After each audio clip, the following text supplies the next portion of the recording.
41. Nahulog. Nahulog. Ito yung pira ko.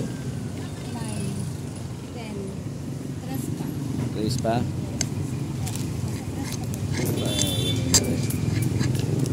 Butas kasi bulsa ko. Nahulog. Ah.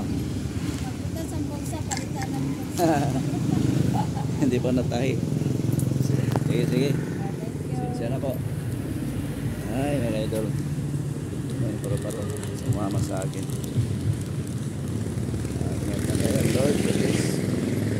Lahat mga ka-idol dyan. Ingat kayo dyan. God bless you. And, naot na nasa kayo sa ngayong panglawas. At ingatan tayo ng Panginoon. Thank you. Dito na lang ang vlog natin mga ka-idol. Ingat kayo dyan.